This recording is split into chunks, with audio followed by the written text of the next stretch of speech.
Hello, hello, and welcome into Halloween week with just about a month to go in the regular season. We are gearing into that final form for NCAA women's volleyball postseason. I'm dressed up as Daniel Gilman. He's dressed up as Mick Haley, and this is Six Rotations brought to you by SNA Sports. Better equipment for a better game. And another week goes by with a big time upset as Kansas blows a late lead at home against Kansas State.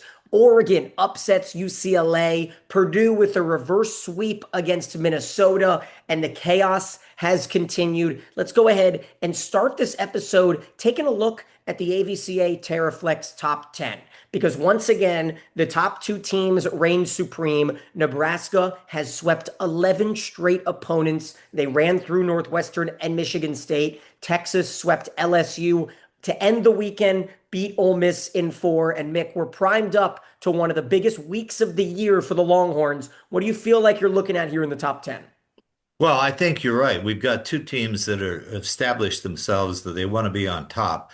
Nebraska has really got is challenging themselves to try to run the whole season without losing a set. It's interesting to watch that play out. But then you have the big six. I call them the big six. It seems like we've got number three Kentucky, number four Pitt, number five Stanford in this week's poll, number six Arizona State, number seven SMU, number eight Louisville, all in a group that are really just kind of waiting to play each other. They're just sitting there, and they've taken care of business at a pretty high level. They've had good schedules. That group I like. Then you get to number nine, Texas A&M.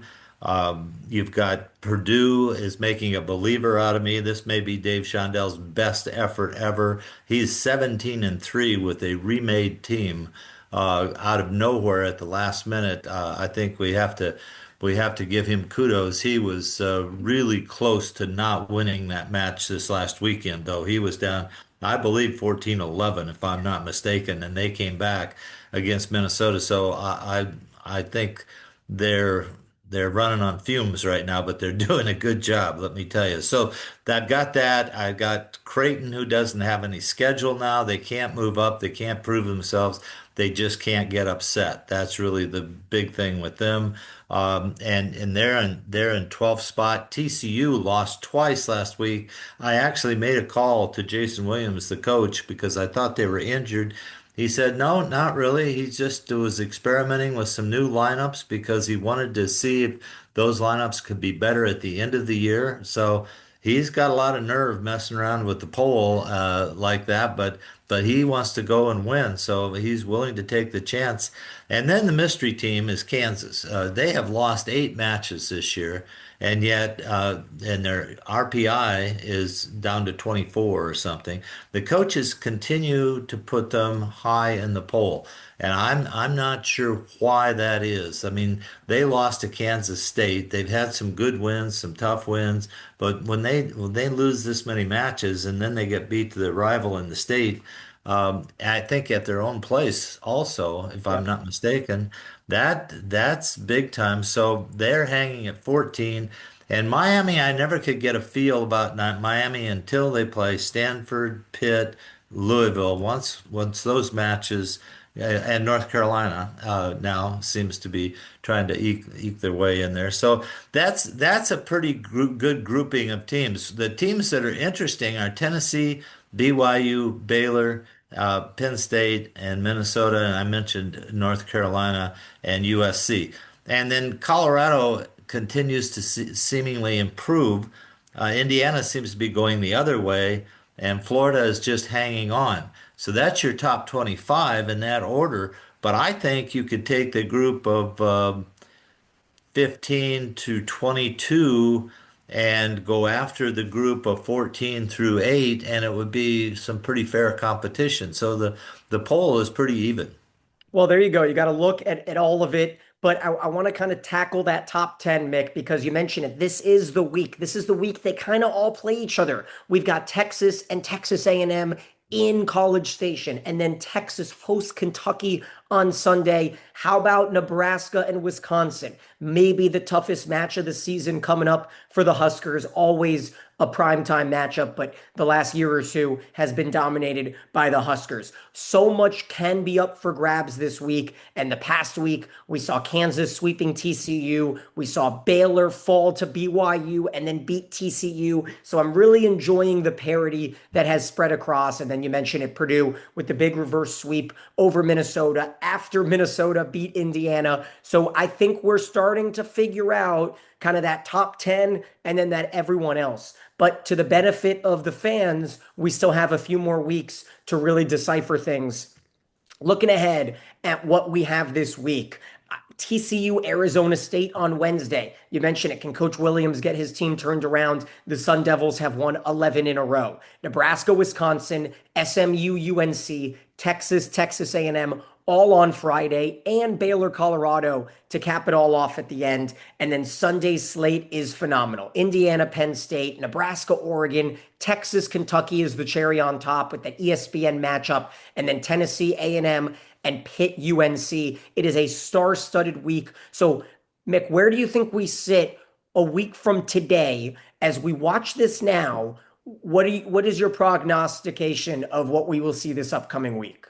I think you could see a whole different poll in another week. I mean, with these matches and these matchups, the Big 12 is just like the top six are just going at it, and that's fun to watch. The Big 10, not so much, but we get the best chance for a really good match here this week, and see if Wisconsin can really step up. They really need to do some work against Nebraska. In the SEC. This is going to be fun because you've got teams that want Big to want week. to move up, and Kentucky wants to make a name for themselves. A&M wants to get in that mix. They're all going to go at it, which will be really fun. And then the ACC, I'm just waiting. I'm just waiting for, like I said, the Pitt, Louisville, Miami, Stanford. North Carolina rotation around. North Carolina's been sitting on top of the conference without playing any of these teams, and they've got Pitt coming up. So, this will be fun. I think you're going to see a different poll. Yeah, and so I do want to talk about the ACC, but I do want to start with those top two teams because they've earned the right for us to really lead the show. Nebraska gets 59 of the 61 first place votes. They have 11 straight sweeps. They have 20 straight wins. Bergen Riley has passed Lauren Cook for fourth all time in assists. She's 100 assists away from Sydney Anderson in that three spot. The sweep over Northwestern was dominant. The sweep over Michigan State was ho hum. We even saw Northwestern have seven players. Have you ever seen that on a point? Seven players. Yep, Northwestern had a seventh player serving and then realized as she served, so she ran off the court. Nebraska still won the point, but it was clarified that had Nebraska lost the point, it would have been resurrected and Well, given them. I have to tell you, in all fairness, that I have seen that, and it happened to me. My team had seven players on the court against in Sydney, Australia, against Australia for 3 points in the Olympics, and it was never caught. Oh my gosh. And everybody pretended. Danielle Scott wanted to play back row. Stacy Sikora was the libero coming in. They both went in. We had three receivers here, three pot of three over here. We had Robin Amo setting, and nobody said a word. And I was trying to figure out some substitutions because we were trying to get people into the game. And the Aussies sent us a really neat little note with the picture of us having seven players on the vote, said U.S. cheats at Olympics, and it was pretty fun. We had a lot of fun. I carry this on my laptop, incidentally, so I'll show you next time. I love that. Yeah, you'll have to. And of course, we're all going to be in Kansas City in December. Have you gotten your tickets at home yet? Make sure to book your spots, grab a hotel. We are just, what, 7 weeks away, something like that, from Pretty the close. the NCAA Final Four teams all converging in Kansas City with unbelievable barbecue, great energy, and what hopefully will be some average weather. I do not want any snow like we got a little sprinkles in Louisville last year. But Mick, we really, we got to see Nebraska not mess around, it felt like this past weekend. Now, Taylor Landfair did get hurt in that first meeting on Friday, and then we saw Sigler come in. But I think Tariah Sigler is very capable of stepping in. And of course, we've seen the cycling of Adriano at the right side and the third middle come in.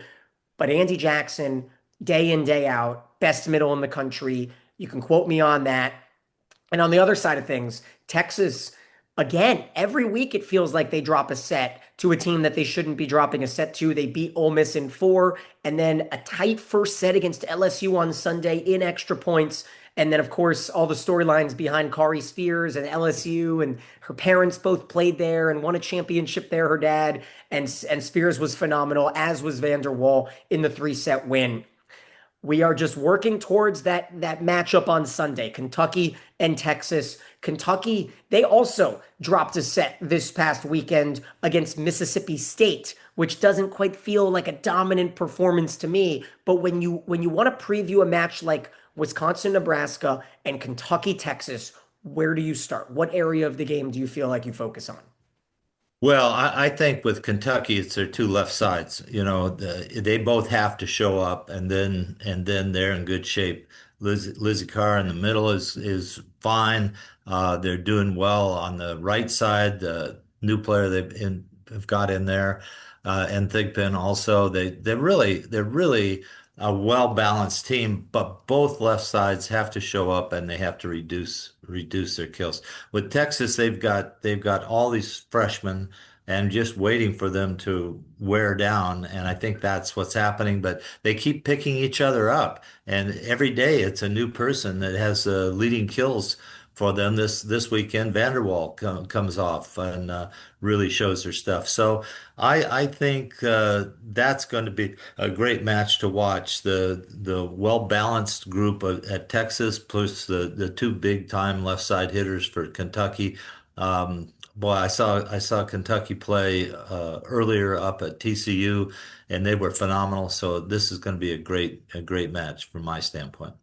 And then let's talk about the Big Ten marquee matchup because if Mimi Collier can put together, a 50 kill performance, maybe then we could see Wisconsin put up an upset bid. But aside from that happening, do you think that there's any advantages the Badgers have against this daunted Nebraska team? I can't see Wisconsin having any advantage. Mimi Collier is their only hope, and you know that Nebraska will scheme to put as much pressure on Collier as possible. I think the real battle will be to see if Collier can lead her team and keep them in it for as long as possible. But I just think there are too many weapons that Nebraska has for the Wisconsin group, and I think Coach Sheffield will have his team serving as tough as possible. That'll be the other option. And they may try to get Nebraska on the floor by lots of tips, jams, and something that Nebraska may not be ready for. So you got a lot of things to watch for there. 3-0 Nebraska, in my opinion. I am going to go out on a bit of a limb here and say that Texas and Texas A&M are going to go to five on Friday night. That just feels right. It feels like the energy is in the air in College Station. Logan Lednicki, SEC Network, first real matchup in conference play for Texas, and then they have to turn around and go back home, luckily. Now, if that schedule was a little bit less, friendly to them, they'd have to go to Lexington for that matchup on Sunday. But instead, Kentucky has to turn around and head right into Gregory Gym. I want to talk a bit about the matchups this past weekend. Let's go ahead and break down what we saw in the world of volleyball. Starting on Wednesday, when Kansas and the suffocating defense, Yolana Zelenovic with some key blocks to sweep TCU, hold Evan Hendricks to just 13 kills. She hit under 200. That was kind of I don't want to say the start of a troublesome stretch for TCU, but if they can't get themselves up for this Arizona State match, they'll have lost three straight. And it does feel a bit like the Big 12 is turning against the pre-conference darlings. We also saw Oregon sweep UCLA and hit 330, and Matt Ulmer sing the national anthem. So he may work his way into our MVP conversation for the week. And then Colorado with a big 5-set win over Texas Tech. That was Wednesday. Then Baylor with a big 5-set win over BYU. And it was five, but all three of the sets won by Baylor were pretty handedly. Bailey Warren, the freshman, with 27 kills. And then BYU beats TCU with Suli Davis a few days later, picking up a double-double with 21 points. So where do you kind of feel the Big 12 moving? I like Colorado. I think they may work their way into a top 16 seed, but I'm not quite sure about TCU now. They're starting to trend away from hosting. TCU seems to be losing their attack potential on the right side. Becca Kelly has been moved to the middle this last week to block middle. She was one of the point producers out there with the other transfer from Ohio State on the right side from Round Rock, Texas. And those two have been producing at a pretty high level, which has opened it up for the left sides and the middles to be productive. But they seem to have run out of gas a little bit. And so I still don't want to play them in the tournament, but I think right now they may not challenge for the Big 12 championship. I think they've got a I think that's why the coach is playing around with the lineups a little bit, maybe trying to get a new life into the team, to have some kids try some different things. He's not afraid to experiment. He will do whatever it takes to get his team ready. So that's one thing. Colorado seems to be still on the upswing. They seem to be getting better. They seem to that their confidence is getting better. Uh, uh, Arizona State is one that's just consistent. They're just playing well. I still pick them to win the conference. I think they will win. They may have a loss or two though, because this is a hard-fought conference right now, and anybody can upset anybody in the top six. Where Kansas comes in here with 8 losses though already, I don't know how they survive the conference, but that they seem to play well and then don't function, and so I'm sure that's frustrating for the coach and the players, but and the spectators probably too.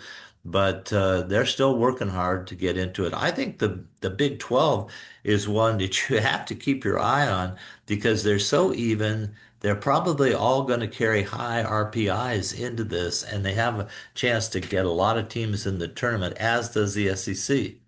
Gosh, I wish the Big 12 had a tournament this year, Mick. How fun would that be with all the parity? Arizona State, they've won all 8 of their Big 12 matches. They're fourth in the RPI. They did drop a set at Arizona on Saturday. Colorado did the same against Iowa State. So it does feel like any of those matches could go the other way. But how And about maybe the most entertaining conference in all of college volleyball? And that's the ACC. Friday in the ACC, Miami had to grit back into a 5-setter against Virginia Tech, and then they won the fifth set 15-3. Stanford, they almost lost one of the worst losses of the year to the winless Clemson Tigers, who almost took the first 2 sets, and then Stanford was able to grab the third and win the fourth. And I'm not really loving what I'm seeing from the Cardinals, so we'll see if they can have a strong finish to their year. And then we saw, of course, the UNC Notre Dame reverse sweep was a match that I was pretty locked into and was a really fun one. It was North Carolina needing to win the fourth, and then Notre Dame dominating the fifth set, leading 6-2, up, 10-8. But then at 12 all, Safi Hampton kind of turned on a new gear, had some big wins, and North Carolina. They were going into that Louisville match on Sunday with a reverse sweep of Notre Dame, same thing Pitt did. And Louisville looked like they were just going to smoke them. But the fourth set, first North Carolina took the third, fourth set went to extra points.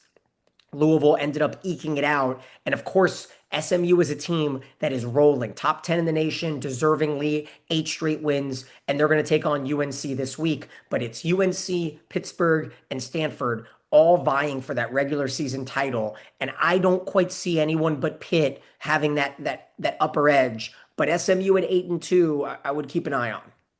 yeah, I think that's right. I think North Carolina though has to do something this weekend to prove that they're at the level that their wins have been projecting them at. And so if they're going to make a stand, it's got to be this weekend. They've got to have a good upset or a good win. We won't Agreed. even call it an upset because they're high in their standings in their league, but they've got to beat somebody in that group of three up there.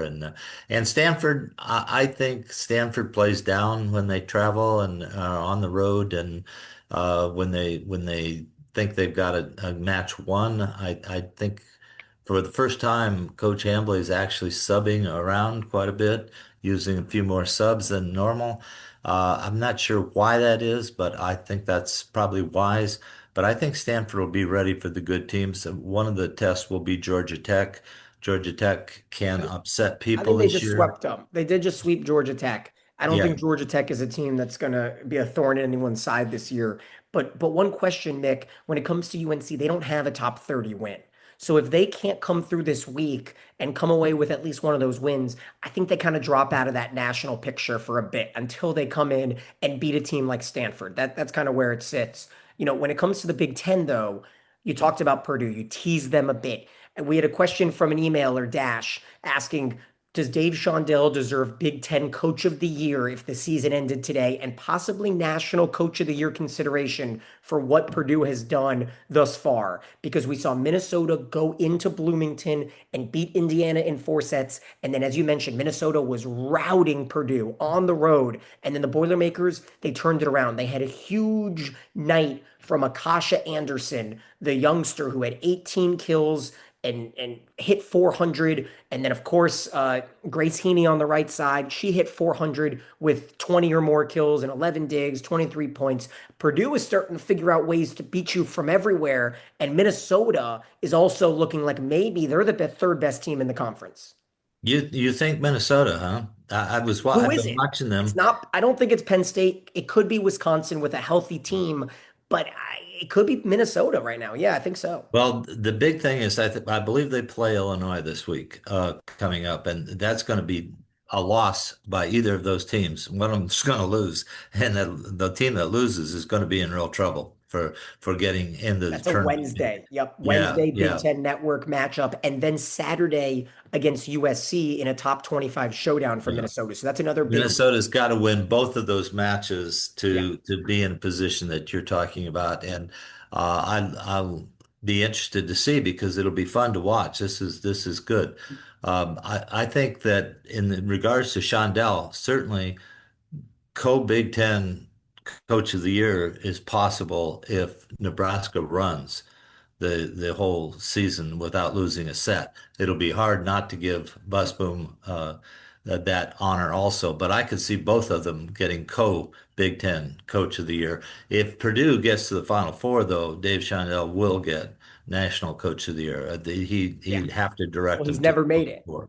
He's never Yeah, made it I to the know. Final Four, So he right? might as well do it all this year. He redo his team, upset Nebraska, and get to the Final Four. That would be something. That Take would all the certainly trophies home. Yeah. certainly be something. Speaking of Nebraska, we had some news this past week. Their AD, Troy Dannon, said that the volleyball program is going to be playing in a non-traditional venue moving forward. Evan Bland on Twitter reported that, and then John Cook from Avid Volleyball reported on a podcast that John Cook teased potentially playing at Wrigley Field in the future. And, we talked last week about Madison Square Garden. We know that they're going to bring 10, 20,000 fans. I think Wrigley Field would be really fun to see Nebraska volleyball playing outside there. Yeah, as long as they don't get caught in those vines. They still have those vines out there on the outfield. Yeah, I don't think they're going to go anywhere near that.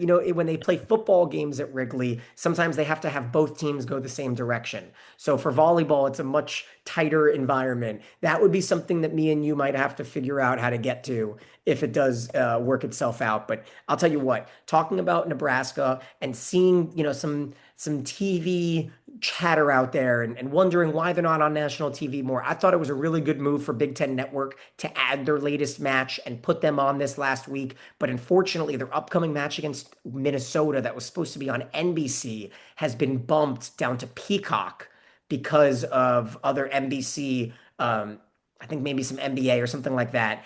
I'm a little frustrated about that. That is a significant discount. To go from NBC, every household in America, to go to Peacock, that very few people have subscriptions to, is very disappointing. I wonder if the coaches were given a choice to change the time for, and I wonder if they necessarily understand the impact of being on NBC. So that was something I wanted to kind of get off my chest there. But Mick, as we look ahead, do you feel like this is a postseason that is going to have heavy amounts of chaos?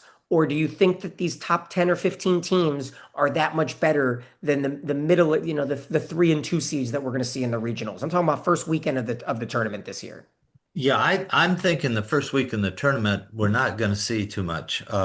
Those first two dates are going to get you down to 32 teams and then down to 16 teams.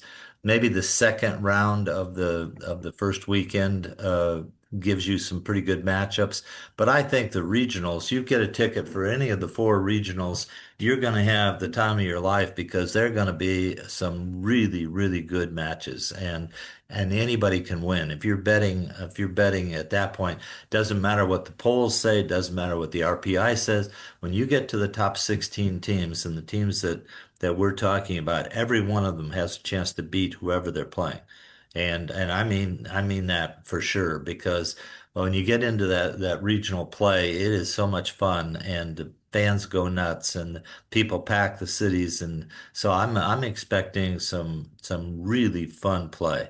And I want to see all the matches in the regionals. So I'm doing the all day television thing, and Oh, there's I'm no really doubt. You know enjoying that it. Yeah. that third week in December, I think it is. You definitely want to mark your calendars. Maybe it's I Second think the second week fifth, in fifth, December. Yeah. sixth is going to be that. Yeah, depending on which the first was. You're right. Second weekend in December is going to be one that you don't want to be doing much. I'm going to disagree with you. I think we are going to see chaos the opening weekend. I think we have a ton of talented, unranked teams. A team like Oregon. We had a commenter, Smosh Josh, come out and say, I want you to start paying attention to Alana Clemente, the freshman right side for Oregon, who had 23 kills twice 2 weeks ago against Minnesota and Penn State. She had 13 kills and 10 digs in that sweep win over UCLA. How about a team like Hofstra? A perfect October, their first undefeated month since 2016. They're the best defense in the nation, hitting percentage wise.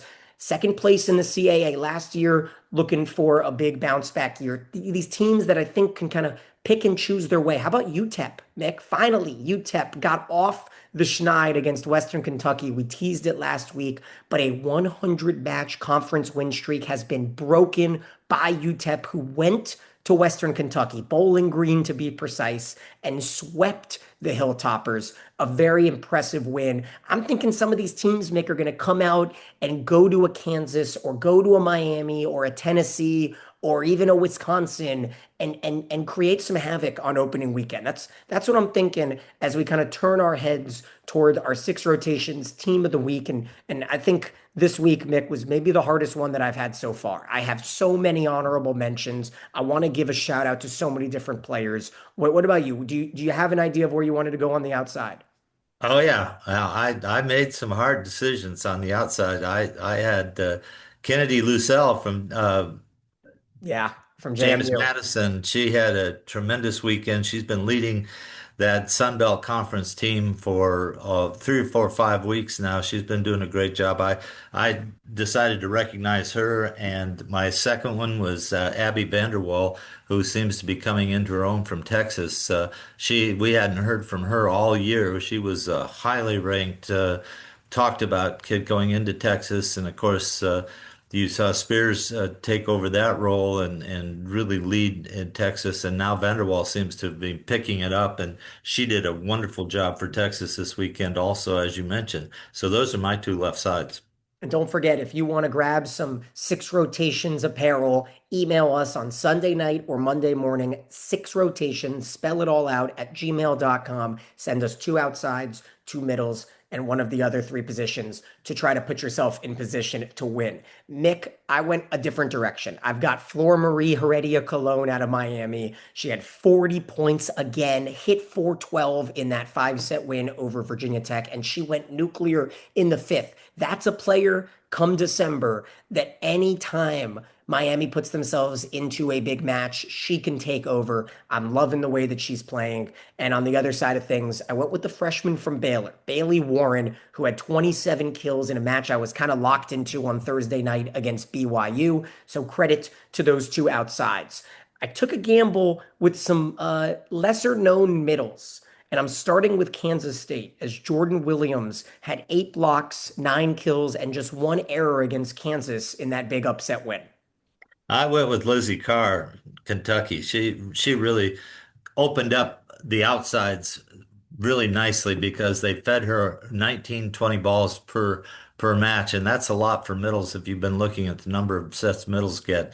And she was over 500. She really did a nice job, so I jumped on that.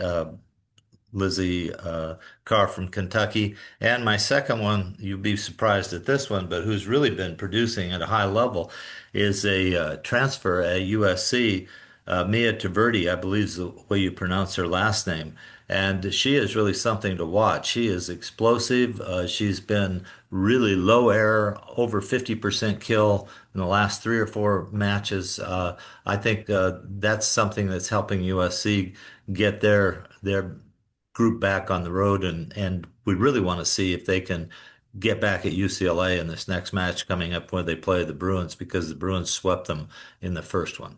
Yeah, that'll be a good matchup. UCLA matches up with USC this upcoming Wednesday night, late night, 10 o'clock Eastern. I like that we're shaking it up in the middle, Mick, because I went with Jackie Taylor, the youngster out of North Carolina. She had 10 blocks in the loss to Louisville. She had Wow. 7 blocks and hit 400 in that big reverse sweep over Notre Dame. And her brother Mason had a touchdown on Sunday for the New York Jets. So, an athletic family, of course, all coming down from Jason Taylor's bloodline. So, Jackie grabs my middle of the week as we move over to the right side, where Grace Heaney for Purdue had 23 points, hit 395 with 11 digs against Minnesota. How about 16 kills and one error against Illinois as Heaney grabs my opposite of the week? Yeah, guess who I had? Grace Haney from Purdue. Yeah. Like minds, Mick, like minds. How about the setter? Setter, this is a good one. Avea Maga from Oklahoma, Ooh. from Hamilton, Ontario. And if you haven't seen this kid play, you need to watch her play. She is really the reason Oklahoma is in these matches all the time. She delivers the ball on the money all the time. I enjoyed watching her play, so I picked her. I think she needs to get a little attention. All right. Well, I went back to the well here at setter, Mick, because Bergen Riley has now led the Huskers to 11 straight sweeps. She's propelled herself into the top four all time in Husker history in assists. And the team had nearly hit 400 against the Michigan State team that is starting to put together a resume. And I thought Michigan State might be able to give a scare to Nebraska. Bergen Riley is so calm and composed. Nebraska leads the way once again, but I did go way out of the bubble for my libero of the week. I went all the way out to the small school of Tennessee Tech, where MK Roberts had 25 digs and 7 aces in a reverse sweep of UT Martin for a new career high in both of those marks for MK Roberts. I also like the name. I thought it flowed very well. Well, I went out on a limb a little bit too, but this is a youngster that's been flying under the radar for some time, and she's one of the things that keeps Kansas really in the games late.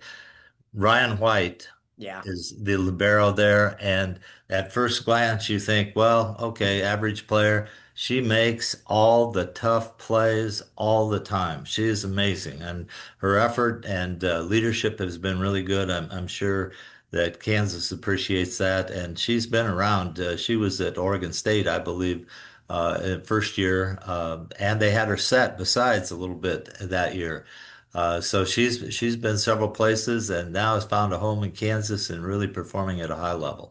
There you go. That's our six rotations team of the week. A couple honorable mentions. Morgan Gardy for Notre Dame. She keeps on coming so close to sweeping these top 10 teams, top 20 teams, and they get reverse swept. She had 22 kills and hit 400 against North Carolina. And someone we really enjoy, right? The SMU right side, Malaya Jones. She hit Yeah. 750 against NC State. I wanted to give her a little bit of love. And you mentioned Kennedy Lucelle for JMU. She's the only player in Division One all season to have two 35 kill matches, hitting above 400 after that win over Georgia Southern. She's the only player in the nation to have 35 kills and 20 digs in a match. And I want to give our team of the week a new award I just made up to Creighton, who is the only D1 team this season to hit 1,000 in a set. They had 15 kills on 15 swings against UConn. You have to go back to 2022, the last time that happened, as FAMU did it against Mississippi Valley. And of course, I want to talk about it again. Matt Ulmer with a terrific singing voice. If you haven't seen him sing the national anthem before that big win over UCLA, you got to go check it out. That's all for us. We hope you have a fantastic Halloween. We'll check within you again in November. Next week, same place, same time. He's Mick. I'm Daniel, and this is Six Rotations.